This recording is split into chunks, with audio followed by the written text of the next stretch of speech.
Dans certaines traditions spirituelles, on pense que les objets absorbent l'énergie de leur ancien propriétaire.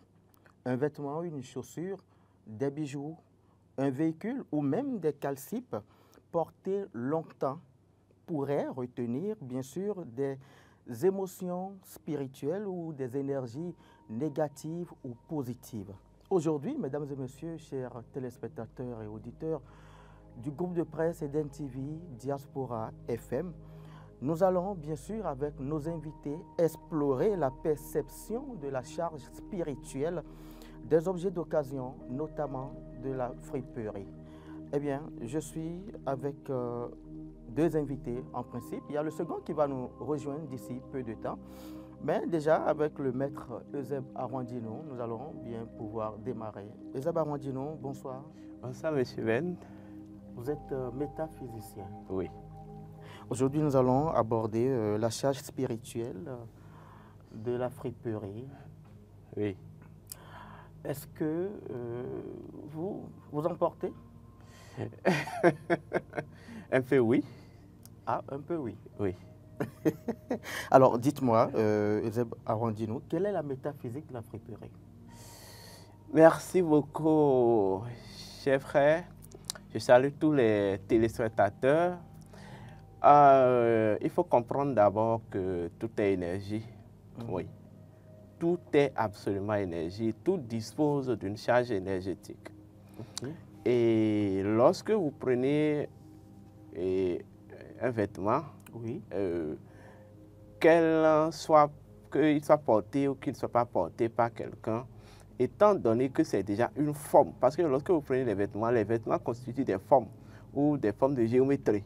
Vous voyez, chaque vêtement a sa forme et tout. Tout à fait. Étant donné que c'est déjà une forme, c'est déjà une géométrie, elle a une portée, il porte une énergie, une charge énergétique. Maintenant, c'est déjà significatif, c'est ça? C'est déjà significatif d'abord, ne serait-ce que du fait que c'est un vêtement, parce que le principe premier, même d'un vêtement, c'est qu'un vêtement est un bouclier. D'accord.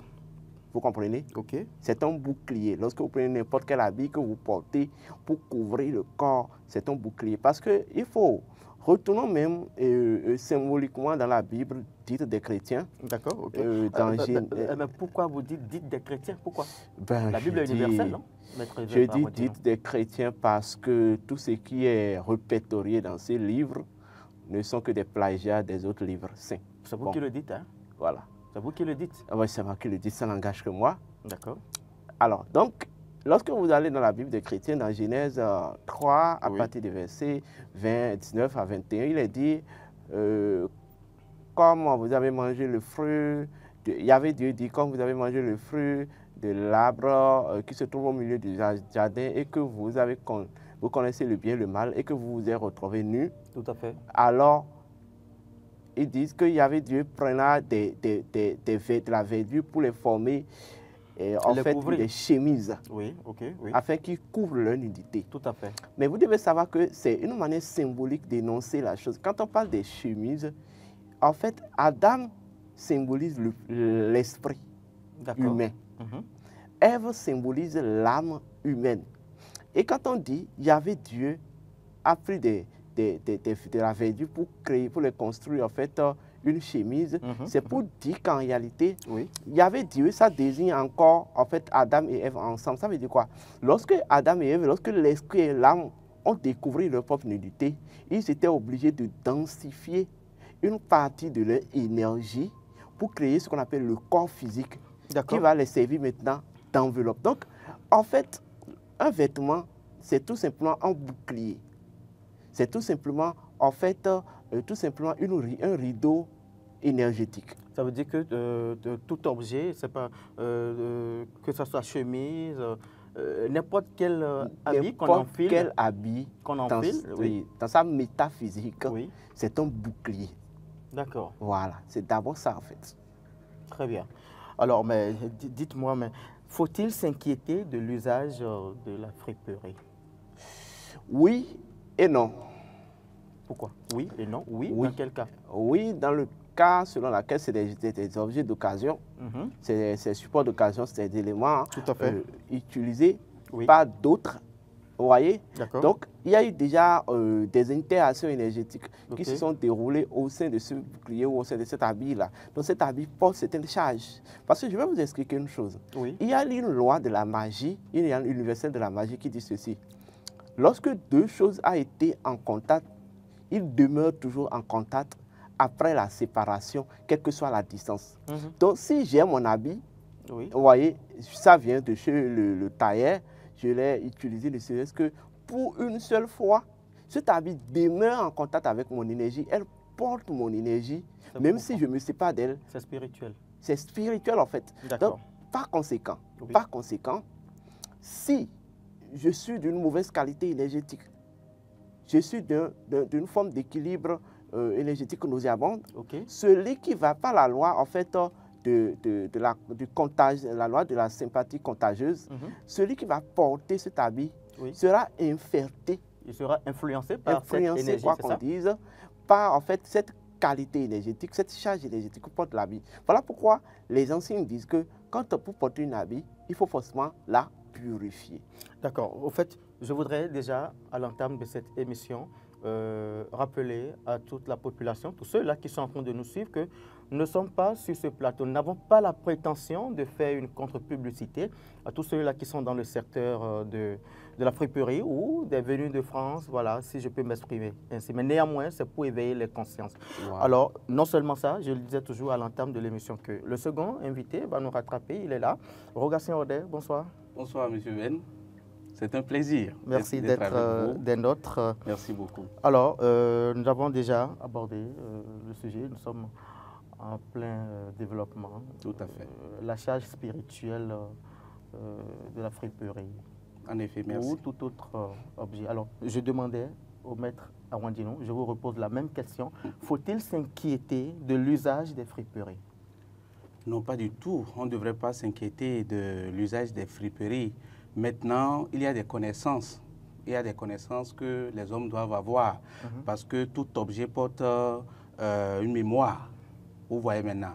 Les friperies, comme on le dit, c'est des habits déjà portés, utilisés par d'autres personnes. Tout à fait. Peut-être pas une première, une deuxième, et c'est une troisième personne qui l'achète. Tout à fait. Donc, avant de l'utiliser... Si ce n'est pas le premier choix.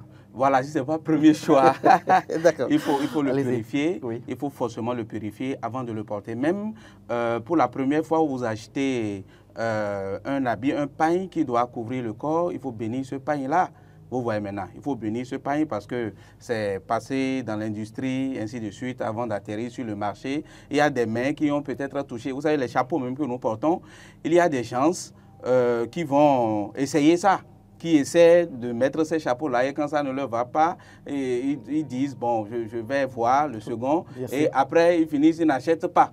Et peut-être le vendeur va faire ce tour-là chez plusieurs personnes qui vont faire le même exercice. C'est mauvais en soi, donc, ce n'est pas mauvais en soi. C'est pas bon. Si vous ne voulez pas acheter, vous n'êtes pas prêt, ou soit il y a des conditions que peut-être les vendeurs peuvent prendre, peut-être mettre un sachet avant que la personne ne porte le chapeau. Vous voyez maintenant. Ou à la limite, porter un habit. Il y a, je pense, ceux qui sont spécialistes de la question, ils savent comment mesurer la taille pour voir si cette tenue peut aller avec telle ou telle personne avant de prendre le risque de porter cette tenue-là. Vous voyez maintenant. Donc, inévitablement, comme l'instructeur l'a dit, que je salue au passage, ça, tout habit ou tout friperie que vous achetez laisse des mémoires, que ce soit des colliers que quelqu'un vous donne, des mémoires karmiques qui restent positives ou négatives. Et si l'habit d'une personne malade, les charges d'un habit d'une personne malade ne sont pas pareilles que celles d'une personne en joie. Mais nous sommes tous ignorants parce que tout ce que nous achetons sur ce marché-là, ne sommes pas habilités à savoir forcément l'état d'âme ou bien l'état dans lequel celui qui l'avait utilisé.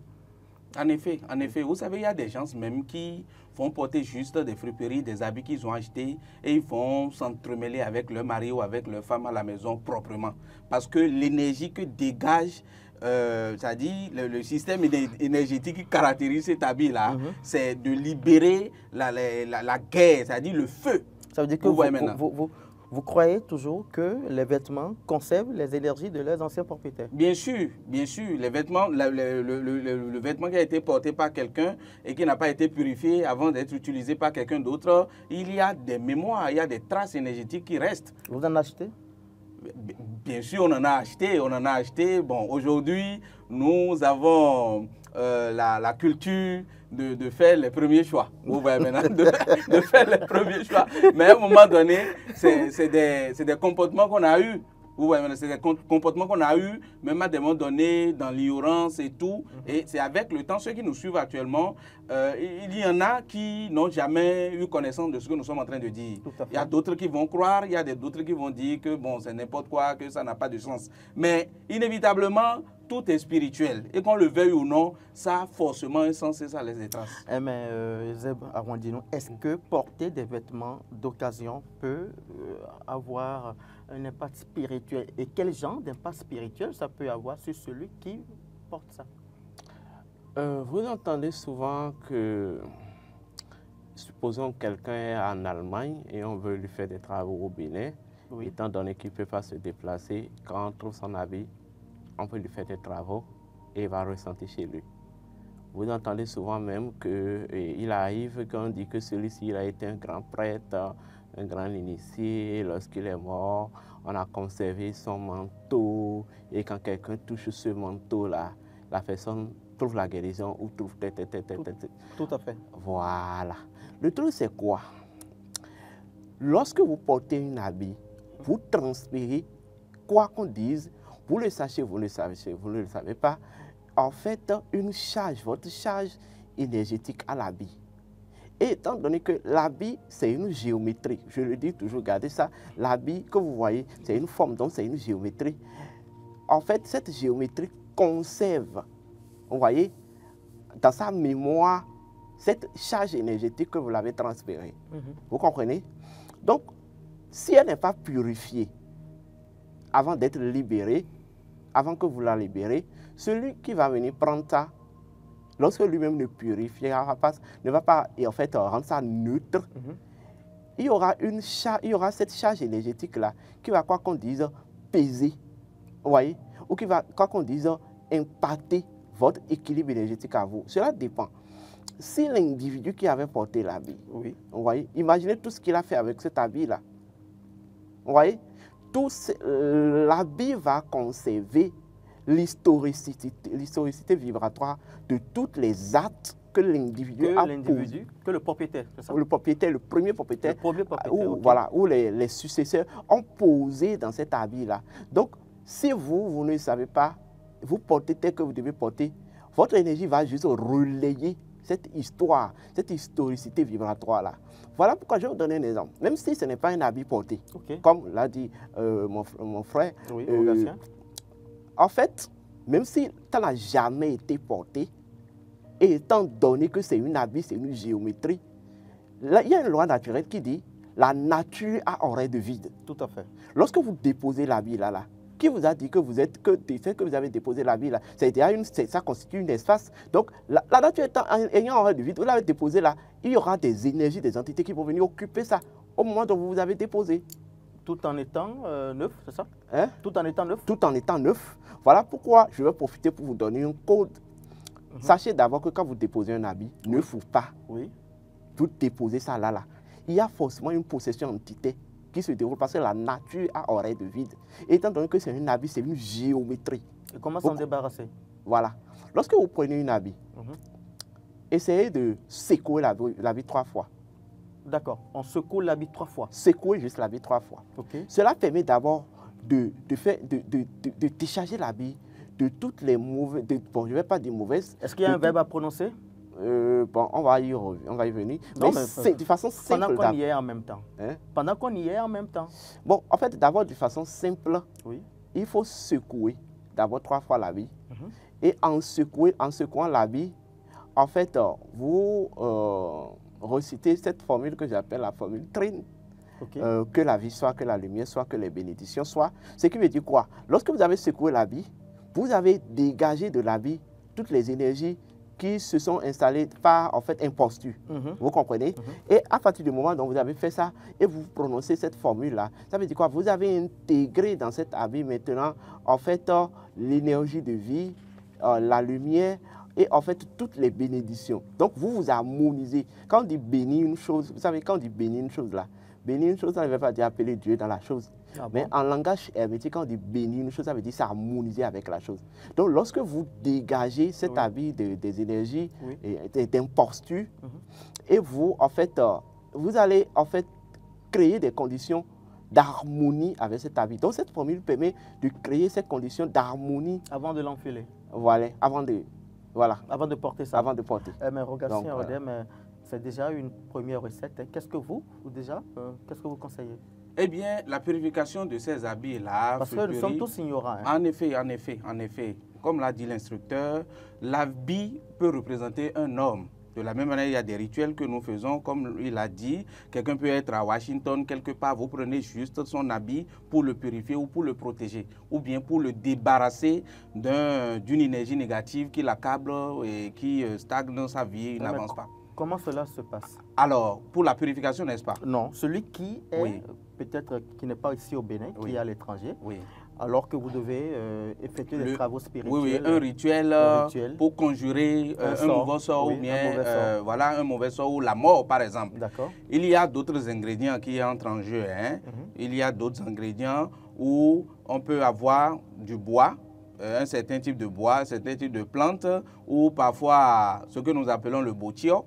Le botio, il y a des statuettes d'une certaine plante spécifique, comme le Milicia excelsa, que nous appelons l'iroko, par exemple. C'est spécifique selon le type d'activité et tout. Et quand vous avez l'habit de la personne, il y a un certain nombre de pratiques que je ne vais pas totalement décrire tout de suite, mais qui représentent l'égrégore, l'énergie que la personne a accumulée dans cet habit-là va la représenter, et c'est l'habit qui sert à couvrir peut-être le bois taillé ou la plante qui a été apprêtée à cet effet pour conjurer. L'intéressé, bien sûr, l'intéressé sera tiré. Bien sûr, il aura le retour et sera tiré d'affaire, inévitablement. Il y a plusieurs types de rites que nous faisons. C'est si efficace. Pardon? C'est si efficace. Hautement efficace. Et la personne doit être dans quelles conditions pour bénéficier de pour ce type de cette délivrance. En effet, pour ce type de rituel, il faut être forcément en contact avec la personne. Peut-être on lui prescrit l'abstinence au moment où ça se fait, ou on lui dit de rester connecté dans une certaine méditation donnée. Et pendant qu'on le fait, inévitablement, il reçoit les charges de façon positive. Et si c'est pour le tirer d'affaire ou bien débloquer un chemin, ainsi de suite, ou bien c'est peut-être son emploi qui est coincé et ça ne marche pas du tout, il n'arrive pas à s'en sortir. C'est des techniques que nous utilisons pour atteindre des objectifs. Mais tout ça, c'est des parenthèses. C'est des parenthèses. En effet. Alors, les costumes que nous achetons, les costumes, les débardeurs, même les calcifs, même les calcifs, les soutiens que nos femmes... Alors, nous sommes tous ignorants. Je reviens encore sur la question. Nous sommes tous ignorants. Celui qui l'a utilisé, le premier utilisateur, on ne sait pas s'il est décédé ou pas. Et voilà qu'on voit tous ces effets-là ici, qui viennent inonder le marché. En effet. Et le jeune qui peine déjà même de trouver le petit moyen pour s'acheter un habit, vous lui dites de ne pas porter ça parce que c'est imbibé d'énergie négative, il va vous maudire. Alors, qu'est-ce qu'il faut faire? Qu'est-ce qu'il faut faire? Il y a des pratiques très simples. La personne, on peut lui enseigner la bénédiction du sel. Comment consacrer, par exemple, un sel. Et il y a plusieurs types de consécration, il y a plusieurs méthodes et tout pour consacrer du sel. Il y a le sel qui entre en jeu, il y a aussi le citron qu'on peut utiliser par exemple, le jus de citron. Il faut presser ça et puis tremper l'habit dedans? Non, il faut d'abord laver l'habit. Quand vous finissez de laver, il faut prendre une petite quantité de jus de citron que vous mettez dans l'eau pour rincer, l'eau qui va servir pour rincer l'habit, et aussi une petite quantité de sel. Maintenant, il y a d'autres produits qui existent dans les boutiques ésotériques ou chez les instructeurs spirituels et tout. Donnez les exemples. Voilà, donc la personne peut prendre le sel gros grain. Du sel gros grain et elle achète l'œuf du canard. Et l'œuf sera cassé dans le sel. L'œuf de Cana, qu'est-ce que ça symbolise? Alors, l'œuf de Cana, ça neutralise toute entité négative qui peut rester dans l'espace. D'accord. Oui, maintenant, donc, la personne casse l'œuf de Cana dedans et va remuer. Après avoir remué, souvent, qu'est-ce que nous faisons? Nous mettons notre parfum Bintou là-dedans. Parfum Bintou, c'est comme une huile là. Voilà. Et on remue, après, on va passer ça au soleil et ça va se sécher. Donc, vous pouvez mettre une petite quantité de ce sel-là dans l'eau qui va servir à rincer l'habit. Inévitablement, ça dégage, voilà, ça purifie, voilà, l'habit, voilà, avant de passer ça au soleil. Il faut laisser ça au soleil pendant un temps et là, les rayons du soleil vont encore jouer un rôle très important. Vous voyez maintenant. Et après, bon, ça peut aller. Nous allons aller maintenant dans certains détails. Maître Zeb Arrondinou, parce que lorsqu'on parle de friperie, on parle des véhicules d'occasion, tout ce qui est venu de France, les matelas, les salons complets. Qu'est-ce que vous recommandez aux gens? Et quelle démarche doit-on mener? Lorsque vous êtes en face de quelque chose d'occasion ou non, et vous voulez l'utiliser, purifiez-la d'abord. Purifiez-la, commencez par là d'abord. C'est essentiel, c'est important d'abord quoi. Purifiez-la. Voilà pourquoi en Afrique, ne comprenez pas pourquoi en Afrique, dans n'importe quel rituel ancestral, il y a d'abord le rite de purification qui passe. Parce qu'en réalité, on accepte, on connaît que, on comprend que l'habit ou ce que vous voulez utiliser ou le véhicule d'occasion porte un ordre donné. Nous sommes d'accord? Un ordre donné qui n'est pas votre ordre à vous. Nous sommes d'accord? Lorsque vous parlez d'ordre, ça veut dire quoi pour les profanes? Ordre, ça implique les configurations énergétiques, actions que la personne a posées, tout ça, tout ça. Tout ça là, en fait. Les charges émotionnelles. Peut-être que c'est un véhicule accidenté. Accidenté, tout ça là. Peut-être ça. Donc, voilà, peut-être. Donc, ça t'apporte quoi qu'on dise, un ordre donné. Peut-être celui-là, il a amené une fois le véhicule, et voilà, et au cimetière, bon, tout ça, voilà. Donc, en fait, ça apporte un ordre donné. Vous voyez? Maintenant, vous voulez utiliser, vous êtes obligé de purifier. Purifier ne veut pas dire, en fait, parce qu'il faut comprendre la notion de la purification. Et quelle est la notion de la purification? La purification, c'est en fait un processus qui permet de ramener les énergies dans leur ordre initial. D'accord. Et ça, si vous me comprenez. Même si donc, on n'est quand pas on parle initié, de la purification, ce n'est pas forcément chasser la négation, non. Même si on n'est pas initié? Hein? Même si on n'est pas initié? Oui, même si on n'est pas initié. Quand on dit purifier quelque chose, je veux purifier quelque chose, ça veut dire quoi? Je vais ramener les énergies qui constituent la chose dans leur ordre initial. Très bien. Donc, lorsque vous voulez utiliser la chose, vous devez en fait ramener, en fait débarrasser cet habit ou cet objet des énergies qui constituent l'ordre dans lequel vous l'avez trouvé et maintenant installer votre propre ordre. Et comment l'installer? Voilà. Est-ce qu'il y a des sommes? Une technique très simple. Prenez l'huile essentielle d'hysope. D'accord. Oh, la feuille d'hysope, si vous ne trouvez pas l'huile essentielle, vous prenez la feuille d'hysope et vous allez prendre du camphre en carreaux là. D'accord, ok. Et vous écrasez ça en poudre. C'est différent de ce qui est en forme boulique là? Oui, non, mais je ne sais pas ça. Celle qui est en carreau là, c'est plus efficace que... D'accord. Voilà. Okay. Donc, vous écrasez ça et vous réduisez en poudre. Puis vous mélangez ça avec l'huile essentielle. Et étant donné que vous avez fait cette mélange, vous allez essayer de tout faire pour trouver en fait, je vais dire la fleur de n'importe quel arbre. D'accord. N'importe quel arbre. Bon, c'est pour ne pas embrouiller les gens. Je préfère dire n'importe quel arbre. Trouvez juste la fleur. Vous voyez, vous introduisez la fleur dans votre composition et vous allez prendre maintenant soit une plume d'aigle, soit une plume d'oiseau. N'importe quelle plume, mais il est conseillé de n'importe quel oiseau. Oui, l'essentiel est que ce soit oiseau, mais il est conseillé plume d'aigle ou plume de pigeon ou n'importe quelle plume. Voilà. Qu'est-ce que ça symbolise? La plume symbolise le portail entre le monde invisible et le visible. En fait, c'est la colonne vertébrale d'Osiris, l'équilibre. Donc, vous prenez la plume, vous introduisez ça maintenant dans l'huile.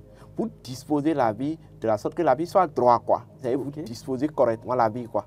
Et vous introduisez la plume, en fait, dans votre composition. Et vous allez tracer 3 géométries sur l'habit. Du devant d'abord. Au devant, vous tracez d'abord le cercle en allant dans le sens de l'aiguille d'un mode, en déclarant « j'initie ici et maintenant la lumière en toi ». Vous voyez? Et puis après, vous replongez la plume et vous tracez maintenant le triangle sur le cercle que vous venez de tracer là. Et vous dites, ici et maintenant, j'intègre en toi la conscience de vie universelle. D'accord. Vous voyez? Source d'ordre, d'équilibre et d'harmonie. Et puis enfin, vous prenez, vous retracez encore le carré. Vous tracez un carré maintenant et vous dites, je matérialise ici et maintenant en toi les bénédictions de la lumière de vie. Que la lumière soit. Très bien. Vous voyez? Donc, lorsque vous finissez, enfin pour le devant, vous tournez l'habit sur le dos. Vous faites la même chose en fait. Vous avez fait 2 choses là. Vous avez purifié l'habit, vous voyez? Et vous avez créé maintenant un processus, vous avez créé maintenant un mécanisme d'harmonisation entre vous et l'habit. Donc, dès que vous faites ça, ne serait-ce que de façon symbolique, là, vous devez porter d'abord juste l'habit pour quelques secondes et vous déposer. Donc, c'est déjà... C'est déjà bon. Même lorsque vous prenez une voiture, faites le même signe, faites le même processus pour la voiture, sauf que si c'est des voitures, c'est des éléments un peu grandes là.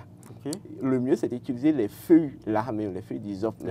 Et vous allez asperger à la voiture. Très bien. Voilà, vous aspergez à la voiture. Ça permet déjà de conjurer les éventuels mauvais sorts, c'est ça? Oui. Maintenant, je vais aborder un petit pan. Vous avez dit, supposons il faut d'abord comprendre qu'il faut que les téléspectateurs comprennent que nous ne sommes pas là à décourager les friperies. Nous ne sommes pas du tout là à décourager ça. Mais en fait, il faut que vous compreniez que avec les friperies, vous pouvez vous empoisonner énergétiquement. Ah bon? Vous pouvez juste vous empoisonner énergétiquement. Vous prenez l'habit, supposons, celui qui avait porté précédemment cet habit et l'a laissé en friperie, peut-être il était gravement malade. Et cette maladie l'a amené à la mort. Et je vais vous dire une vérité. Laquelle? Tout mort ou tout désincarné est lié à ces reliques. Expliquez. Oui. Lorsque je porte un habit, ça a été mon habit, ça a été l'habit de tel défunt, puisque je ne suis pas un défunt, donc ça a été l'habit de tel défunt. Oui, oui. Et il a laissé, il est parti, il est toujours lié à la vie. Voilà pourquoi en Afrique, lorsqu'on finit d'enterrer, dans beaucoup de traditions et dans beaucoup de familles, lorsqu'on finit d'enterrer le corps... Il faut procéder au partage. Avant de procéder au partage, on réunit les éléments essentiels de l'individu. Bon, c'est-à-dire, on essaye de réinitialiser les objets, de la sorte que l'individu soit détaché, le défunt qui est maintenant de l'autre côté, qui n'est plus dans notre ordre à nous, soit détaché un tant soit peu de ces reliques-là. Il y a un détachement qui doit être fait. Voilà, un détachement symbolique. Lorsque c'est fait maintenant, on prend certains éléments symboliques de ces habits qu'on brûle. Vous voyez? On brûle pour lui montrer qu'en réalité, que ceci, il n'a plus de lien avec. Il n'y a plus de lien avec les humains qui sont encore sur cette terre, c'est ça? Ouais, il n'a plus de lien avec ces objets-là, en fait. Ok, d'accord, oui, avec ces objets. Vous voyez? Parce que, en fait, le truc, c'est quoi? C'est systématique, c'est automatique. Tout défunt a forcément un lien, un attachement vis-à-vis de tous ces reliques. Donc, c'est après avoir fait ça, là, qu'on peut autoriser que les autres soient partagés. Sinon, si vous partagez comme ça, c'est des objets qui portent des charges mortuaires. Augastien, vous partagez le même avis? Bien sûr que je partage le même avis. La même avis, c'est ça? Oui, le même avis. Bon, oui, en tout cas. Le même avis. Vous savez, ce n'est même pas... Nous abordons comme ça la gestion des successions. Tout à fait. Les reliques. Même la personne qui est vivante, la personne qui est vivante et qui a envie de se débarrasser d'une certaine forme d'énergie, il y a des rituels qui nécessitent à brûler son habit. Ah bon? Oui, oui. Il y a des rituels qui nécessitent à brûler et lui-même... Bien qu'étant vivant? Pardon? Bien qu'étant vivant. Oui, bien qu'étant vivant. Peut-être qu'il a un comportement et il veut se débarrasser de ce comportement-là. Il n'y arrive pas. Il fait tout et il n'y arrive pas. Vous voyez maintenant. Et il y a des symboliques, il y a des rituels que nous faisons comme ça, où la personne, on l'accueille, elle vient et l'habit le représente. Vous voyez maintenant. L'habit le représente ou carrément, à défaut même de brûler, il y a d'autres rituels où la personne va se déshabiller dans un trou où il reste sur l'habit et il prend son bain sur l'habit. Et quand il va sortir de ce trou-là, c'est un nouveau vêtement qu'on lui, voilà, qu'il porte, qui est déjà apprêté. Vous voyez maintenant. Donc, c'est un renouveau, c'est une transformation. Vous appelez ça comment, enfant? C'est le koudio? C'est une forme de koudio aussi. Il y a des formes de koudio aussi qui se font de cette façon. D'accord. Vous voyez maintenant. Donc, c'est un trou qui a été apprêté aussi. Il y a des ingrédients qu'on met dedans. Après, l'habit, la personne se déshabille complètement dans le trou. Vous ne pouvez pas donner ces ingrédients ici parce que oui, c'est il y a beaucoup de non-initiés. En effet, c'est sûr qu'ils ne pourront pas maîtriser l'ordre pour pouvoir le faire. D'accord. Vous voyez maintenant. Donc, il y a des rituels comme ça où vous pouvez, même si votre enfant est malade, vous voyez maintenant, votre enfant est malade et vous ne savez, vous faites tout, ça ne passe pas. Il y a des gens qui restent focus chrétiens et ils ne sont pas dans les histoires de spiritualité, ainsi de suite. Encore que la religion, sa fondation, c'est le spirituel. Donc, vous prenez l'habit de cette personne-là et vous allez vous mettre en face de l'air et vous dites tous vos vœux sur cette personne, ce que vous ne voulez plus dans la vie de cette personne, et vous brûlez l'habit. Vous allez brûler cet habit. C'est une question de restauration? C'est une question de restauration, de renouveau toujours, de transformation. Et de transformation. Voilà. Donc, après ça, vous allez voir qu'une certaine amélioration va commencer par naître. D'accord. Vous voyez maintenant. Dans ces faits et gestes. Dans ces faits et gestes. Donc, maintenant, s'agissant maintenant des défunts. Des défunts. Oui. Vous savez que l'habit même que votre père ou que votre maman a porté avant de décéder, cet habit est d'une haute portée de protection. Vous voyez maintenant, pour l'enfant. D'accord. Et le même habit peut être utilisé pour hanter cet enfant-là négativement si ça tombe dans de mauvaises mains. Dans de mauvaises mains. Voilà. Okay. On peut utiliser l'habit pour soit le pourchasser, il va voir sa maman qui le pourchasse dans le rêve, ou bien son papa qui veut lui taper, qui veut le taper avec un caillou ou un bâton. Mais ce parent de son vivant n'a jamais voulu du mal à son enfant. N'a jamais voulu du mal à son enfant. Ben, en réalité, pourquoi c'est la machination humaine. C'est l'homme qui a les... Vous savez, quand on parle souvent de sorcellerie ou de ça, ainsi de suite, n'ayez peur de rien, mais soyez vigilants face à l'homme. C'est lui, en réalité, le nœud de tout. Vous voyez, sinon, quand vous vous mettez en ordre, comme l'a dit l'instructeur Sri, quand vous vous mettez en ordre, l'harmonie se rétablit naturelle, tout naturellement, vous êtes protégé. Mais c'est celui que vous avez en face de vous, là, le problème, en fait. Vous voyez maintenant, seule l'espèce humaine est capable de méchanceté sans raison. Sans raison, mais il ne t'aime pas. Il doit te faire du mal. Toi seulement, là, il doit te faire ça. Je ne sais pas pourquoi. Revenons maintenant. Donc, l'habit de votre parent, soit avant de partager, de faire le dispatching, on fait tout un rite pour permettre à l'âme de se débarrasser de cela, afin que, même si ça tombe dans de mauvaises mains, qu'on ne l'utilise pas pour hanter les enfants ou bien leur faire du mal. Et de l'autre côté, la personne qui, le fils ou la fille du défunt, peut mettre même cet habit quelque part où il y a la photo de son parent, oui, pour pouvoir l'invoquer. Voilà un petit hôtel pour l'invoquer là, ainsi de suite. Et cet habit, quand il sera malade, quand il arrive à installer cette connexion avec le défunt, quand il sera hautement malade, c'est une maladie de provocation humaine. Voilà. Oui. Il peut se couvrir de ce pain-là. Des attaques spirituelles. Il peut se couvrir, demander la faveur protectrice de son père ou de sa mère pour être tiré d'affaire. Et ça protège. Mais au cas où ces rituels n'ont pas été faits avant de procéder à un dispatching, qu'est-ce qui se passe? C'est ce que je suis en train de dire. Même si le rituel n'a pas été fait pour débarrasser l'énergie, oui, ainsi de suite, c'est à vous de savoir. Parce que celui qui décède... Parce qu'il faut être spirituel, oui, pour le faire. En effet. Alors, celui qui est ancré dans la religion, Très bien. Pur. Oui. Celui qui est ancré dans la religion. Vous savez, Dans la chrétienté quelqu'un pure. qui décède, oui, quelqu'un Oui. qui décède, c'est pas toujours dans les mêmes conditions. Il y a Tout des à gens fait. qui ont souffert, qui ont été malades tout le temps et c'est après une longue période de maladie que la personne meurt. Vous voyez maintenant. Il y a des gens qui sont décédés par accident. Tout à fait. Vous voyez maintenant. Il y a d'autres qui sont décédés par fusillade. On les a tirés dessus ou on leur a donné des coups de bâton sur la tête et puis c'est foutu. Donc, c'est des conditions différentes. Si c'est un parent qui prend du plaisir à faire du mal aux autres, De son vivant. de son vivant, c'est dans cet type d'énergie que le parent se retrouve. Vous voyez maintenant, vous prenez ces habits, vous ne purifiez pas ces habits-là avant de commencer par les utiliser. Vous allez vous abîmer tout naturellement. Ah bon? Vous allez vous abîmer et vous allez voir qu'avec le temps, ces énergies-là vont commencer par vous habiter. Vous aurez envie de lui faire du mal, sans raison, comme je l'ai dit tout à l'heure. Vous allez vouloir son mal, mais vous ne savez pas pourquoi sa tête ne vous plaît pas. Je ne sais pas, les hommes disent ça très souvent. La tête de ce monsieur-là ne me plaît pas, mais je ne sais pas pourquoi.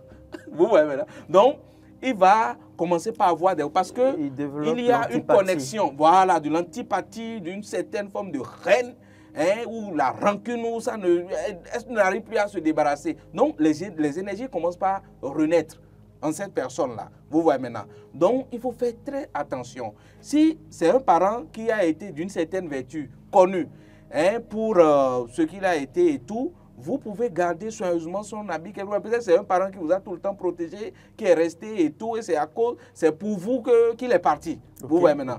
Donc, il faut garder ça. Vous n'avez pas besoin de laisser ça dans des mains d'autrui, ainsi de suite. Vous pouvez garder ça dans un coin sacré. Je ne dis pas qu'il faut porter ça et sortir. C'est dans les conditions où vous voulez utiliser l'habit, commencez par porter. Vous pouvez purifier ça. Vous pouvez faire ce que le maître est en train de dire là. Vous pouvez pour débarrasser l'énergie de la personne. Et tout. Mais ne pas purifier et puis porter, maître Zeb Arwandi, non. Celui qui n'a pas pu purifier et l'a porté. Il va juste porter la charge qui n'est pas la sienne, tout simplement. Parce qu'en Afrique, ce n'est pas toujours facile de gérer la succession. Pourtant, la religion est venue tout gaffer. Parce que, ah bon, c'est vous qui le dites, hein, c'est pas moi. Je le dis, je l'assume, les religions importées sont venues... En quoi la religion est venue tout gâter? Tout gaffer, bon, je donne un exemple. Oui. Combien savent que, en fait, quand quelqu'un meurt, là, il faut forcément lui faire des cérémonies ancestrales. Qu'est-ce que vous appelez je vais vous expliquer. Je voudrais même que vous organisiez une émission là-dessus. Mais en fait, même avant l'enterrement. Avant même ça, excusez-moi de le dire, vous êtes monsieur Asogba. Oui. Je donne un autre exemple. D'accord. Vous êtes une autre personne.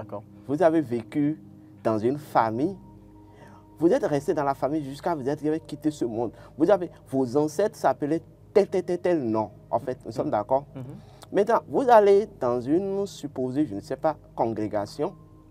Vous allez faire des cérémonies, on vous dit, à partir de maintenant, tu ne reconnais pas Christ, tu ne reconnais pas ça, et que bon, tu as la vie nouvelle, et que tu meurs.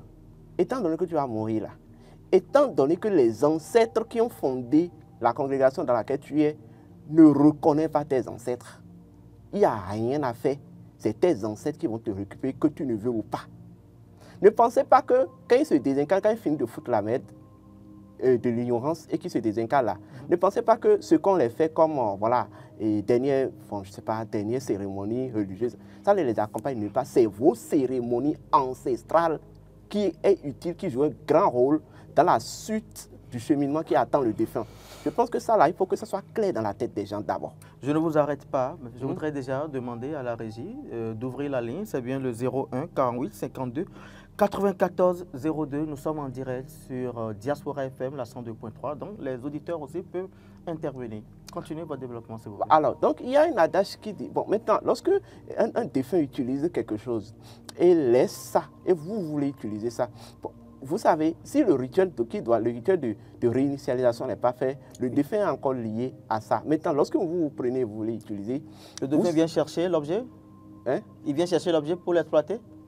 Vous serez, quoi qu'on dise, hanté par l'énergie mortuelle, à charge mortuelle de ce défunt-là, quoi qu'on dise. Et cela dépend maintenant du parcours de ce défunt lorsqu'il était en incarnation. C'est comme la chanson en Afrique, on dit « Kugbeto si Adam, Bogbeto si Adam ».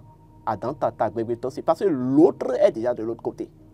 Donc, il a une ascension, il a un impact sur vous. Maintenant, vous, l'ignorant que vous soyez, vous pouvez venir, vous prenez son truc et vous dites que vous voulez utiliser ça. Oui. Mais il va vous manipuler, ce n'est pas pour vous. Donc, voilà pourquoi les anciens tenaient compte de respecter d'abord les protocoles, purifier l'objet, innocenter l'objet, pour que l'objet ne constitue maintenant pas une crise entre le défunt et les successeurs. Nous avons un tout premier intervenant, je crois bien. Bonsoir. Allô? Bonsoir. D'accord, continuez. Donc, ouais, donc il respecte ça en fait. Donc, le truc, ce n'est pas de porter ou utiliser. Ok, et le truc, c'est quoi? Le truc, c'est les conséquences que vous allez endurer. Vous allez juste relayer des énergies dépassées. Supposons que la personne est morte dans une maladie cruelle ou dans des maladies non élucidées et vous prenez juste ça, vous portez, vous ne faites rien avant de porter, mais vous allez relayer cette énergie-là dans votre énergie. C'est tout simplement ça. Maintenant, il faut comprendre une chose. Je donne un exemple. Oui, lorsque le défunt qui a porté cet habit et est mort dans cet habit est mort d'une maladie, et c'est dans la maladie qu'il est mort dans l'habit, il y a des techniques par lesquelles la même habit, vous pouvez prendre ça, et si vous êtes un enfant, et interrompre les successions de maladies à jamais dans la ligne. D'accord. Il y a la ligne qui se bouscule. Nous allons bien vouloir demander aux téléspectateurs de baisser le son de leur poste téléviseur quand ils appellent, parce que ça ne nous permet pas de les recevoir sur ce plateau. Continuez, maître. Lorsque le défunt est mort et a eu une certaine longévité avant de quitter cette terre, la vie dans laquelle il est resté, après l'avoir purifié, cet habit peut permettre de créer en fait une succession de longévité dans la descendance. Ah bon? Donc c'est une question de connaissance et de technologie. Mais de grâce, ne prenez jamais quelque chose qui n'est pas la vôtre et le portez n'importe comment, que vous croyez ou quoi. Il ne s'agit même pas de croire. Il ne s'agit même pas de croire. Rogatien Odé, mais qu'est-ce que la religion endogène recommande? Parce que vous êtes plus ancré dans la religion. Alors, endogène. Par rapport aux friperies ou bien quelqu'un qui est décédé? Oui, par rapport aux friperies, les reliques, quelqu'un qui est décédé, voilà, l'association. Alors, pour quelqu'un qui est décédé, il faut des cérémonies, il faut forcément lui faire les cérémonies ancestrales. Il y a des rituels qu'il faut forcément faire dans la maison paternelle. Vous voyez maintenant, de la maison, de la personne, où il y a des gens qui décèdent, où on dit bon, que son papa n'a pas été là, donc c'est le papa qui l'a adopté et tout, et ça va se faire dans ça, c'est des erreurs. Vous voyez maintenant, donc il y a des purifications qu'il faut forcément faire. Tout est lié, nous sommes liés culturellement, intimement, culturellement, spirituellement, si vous voulez, à notre famille. C'est notre identité véritable, notre culture de base. Donc vous pensez que les morts ne sont vraiment pas morts? Non, mais on en a déjà parlé ici pendant longtemps. Il n'y a pas de mort, c'est des étapes de transition seulement. Et il y a toujours des connexions, des communications qui peuvent naître. La répétition est pédagogique. Bon, en tout cas. Donc, ce qu'il faut comprendre, celui qui décède, il faut lui faire les cérémonies. Même les rêves que nous faisons. Les friperies peuvent être source de rêve? Bien sûr. L'usage des friperies? Bien sûr, parce que quand nous parlons d'énergie, le système énergétique, ça conditionne tout votre être. Quand vous vous mettez dans l'astral, tout ce qui vous hante ou bien qui vous dérange inconsciemment, vous ne savez pas, peut se révéler dans le rêve par des objets ou bien par des symboles et tout que vous... Est-ce qu'on nous signale qu'il y a une... Bonsoir. Allô? Allô? La ligne est vraiment bousculée. Bonsoir. Continuez votre développement, vocation. Très bien. Donc, vous pouvez recevoir des symboles dans votre rêve et tout qui sont liés à ces charges-là que vous traînez partout sans savoir. Donc, le rêve, ce que j'allais même dire, le rêve que vous faites est toujours lié à vos quatre coins, à votre culture. Ah bon? Bien sûr, vous n'allez pas faire le même rêve que quelqu'un qui est géographiquement ailleurs fait chez lui. Vous comprenez maintenant? Donc, tout est lié à votre géographie de base. Mais pourquoi, là où vous êtes né, dans l'étude du destin, ainsi de suite que nous faisons, le lieu de naissance aussi est important pour savoir dans quelle énergie il est venu. Il est venu où? Et quelle est la culture de ce milieu aussi? Pour pouvoir mieux comprendre son destin et l'aider à pouvoir conduire le chemin. Donc, tous ces éléments ont d'impact sur le vécu d'un homme? Bien sûr, tous ces éléments ont un impact. Le lieu de naissance, le lieu de naissance de la personne, le nom ou le prénom, on en a déjà parlé, même jusqu'à son groupe sanguin, le sang qu'il porte, et ainsi de suite, a des messages. Vous voyez maintenant. Donc, il faut forcément purifier. Il faut forcément purifier ou réinitialiser, comme l'a dit l'instructeur, pour être sûr. Maintenant, quelqu'un qui... Bon, on n'est pas... Quand on dit religion, je prie, puis c'est fini. Au-delà de la pensée positive, il y a des subtilités que vous ne pouvez pas maîtriser. Parce qu'autour de nous, il y a des êtres qui nous entourent de partout, mais que nous ne voyons pas. Exemple. Vous voyez maintenant. Exemple. Vous voulez que je vous donne des exemples? En tout cas, on va y revenir. Vous voulez parler des anges et archanges? Des anges, des archanges, en tout cas des entités, soit de lumière ou des entités également sombres qui vous accompagnent en proportion des énergies que vous dégagez. Vous avez vu, il y a des gens qui ont frôlé des accidents et on dit de justesse, de justesse. Tout à fait. De justesse là, ce n'est pas un hasard, c'est quelque chose qui a fait ça.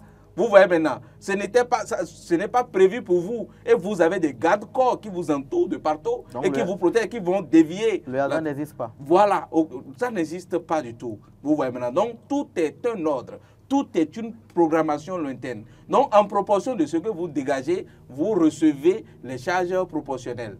Donc, il faut, et donc, non seulement faire les rituels aux défunts, ainsi de suite, réinitialiser ces friperies-là, ou les purifier tout au moins, afin de pouvoir rester dans de bonnes zones. Maintenant, il y a, en dehors de ce que nous sommes en train d'enseigner là, pour dire qu'il faut purifier, il faut que les hommes soient un peu positifs. En quel sens? Il faut qu'ils soient positifs et finissent de se lamenter tous les jours pour dire, c'est-à-dire dans ses pensées, il se dit, cette pauvreté-là, ça va finir quand? Je n'ai pas d'habit, même ceux qui l'ont porté disent, bon, c'est parce que je n'ai pas les moyens que je me suis retrouvé dans ceci, ainsi de suite. Et eux-mêmes, ils s'attirent la pauvreté. Et si l'habit que vous avez porté a déjà des charges proportionnelles à ça, ça va nourrir ça. Vous voyez maintenant. Et inévitablement, vous allez davantage vous abîmer. Et il va rester là à pleurer. Il y a des gens même qui vont se mettre à pleurer. Et ils pleurent. Ils pleurent Jésus. Ou bien ils vont pleurer. En tout cas, tout ce qu'ils connaissent, ils pleurent. Ils pleurent. Qui lui a demandé de pleurer? Vous voyez maintenant, c'est inutile, vous pleurez, vous allez attirer les entités, les émotions, les énergies, d'émotions, voilà, de cette trempe-là, pour vous accueillir. Donc, nous avons besoin de joie. Vous voyez maintenant, en griffe, on dit, vous finissez de faire l'amour avec une femme, il faut être en bonne santé, il faut se lever, il faut chanter, il faut être en bonne santé, vous finissez, vous dormez. C'est vrai que scientifiquement, ça s'explique et tout, mais il faut être en bonne santé après ça. Vous voyez maintenant, il faut ressentir de la joie. Vous restez encore avec la femme, ressentir la joie de cela. Donc, il faut se recharger, il est important. Il faut purifier. Nous ne demandons pas grand-chose, parce qu'il y a des techniques qui peuvent voir trop spirituelles ou trop difficiles, mais il y a de la peine à aller connaître ces techniques-là pour protéger son chemin et aller de l'avant, parce que chacun a sa vie. Vous voyez maintenant, moi, mon chemin n'est pas le chemin de M. Assobani, de l'instructeur Sri. M. Arwandinou, très bien, M. Arwandinou. Ce n'est pas les mêmes chemins. Vous voyez maintenant. Donc, il faut forcément, quand les gens pensent qu'ils sont dans la distraction, ils peuvent s'amuser n'importe comment, il ne faut pas s'oublier. Et il faut avoir son cercle d'influence. De la même manière que vous savez que vous devez purifier votre habit, ainsi de suite, il faut savoir où passer dans la vie. Quels sont les types d'émotions que vous devez valoriser ou vous ne devez pas également valoriser, qui peuvent nuire même à votre être et à tout ce que vous portez. Alors, recette. Alors, recette de purification, j'en ai déjà donné, hein, oui. J'ai parlé de sel. Parce que nous sommes en train de très bien. De finir très cette bien, oui. J'ai parlé de sel. De la même manière, il peut prendre du parfum Saint-Michel. Il peut prendre du parfum Saint-Michel et utiliser quelques éléments de feu comme macérer le clou de girofle, macérer le atik baruta et macérer aussi notre laurier dans du parfum Saint-Michel qui sera mélangé à l'eau de mer. Vous voyez maintenant, à utiliser, introduit dans ces habits-là pour pouvoir les rincer et tout, un temps soit peu pour les débarrasser de ces charges énergétiques plus ou moins désagréables. De tout objet issu de friperie, venu de France. Venu de France, on peut asperger. Il y a des parfums qu'on peut réaliser aussi et asperger ainsi de suite pour purifier l'espace. Est-ce qu'il y a un traitement particulier pour les dessous? Il faut acheter des dessous neufs. Il faut acheter des dessous neufs. Bon, il y a l'instructeur quelque chose sur le mati. Oui, Eusèbe Arwandino. Oui, très rapidement. Je n'aurai pas de recette à donner. Bon, puisqu'on n'a pas le temps, il ne faut pas utiliser un dessous d'autrui. Ça, il faut acheter les dessous neufs. Parce que les dessous constituent un portail entre notre intimité astrale et l'intimité physique. Mais si c'est bon marché? Hein? Si c'est bon marché? C'est interdit. D'accord, c'est interdit. Voilà. D'accord. Vous avez d'autres recommandations? La plus grande recommandation que j'ai à donner, c'est que les gens n'ont qu'à aller à la recherche de la connaissance, parce que c'est l'ignorance qui tue. Il ne s'agit pas de rester là et dire, bon, friperie, on va tellement apporter, ça ne va rien faire. C'est pas parce que vous ne savez, c'est pas parce que l'aveugle n'a jamais vu le soleil que ça va empêcher le soleil de se lever. Donc, que vous le sachiez ou pas, ça a d'impact sur vous. Et vous allez constater que le riche ne perd jamais son temps à aller acheter des friperies. Donc, c'est aussi un niveau de conscience que vous devez changer, en fait. Voilà, eh bien, merci. 52 minutes, mesdames et messieurs, chers téléspectateurs, auditeurs du groupe de presse CDN TV Diaspora FM. Merci de prendre ce rendez-vous. L'émission, c'est l'envers du décor et nous le rappelons toujours que nous n'avons pas la prétention de faire de la contre-publicité à tous ceux-là qui sont dans le secteur de la friperie ou des objets venus de France. Même pas. C'est juste pour éveiller les consciences. Eh bien, on se dit à lundi prochain. Bonne soirée chez vous.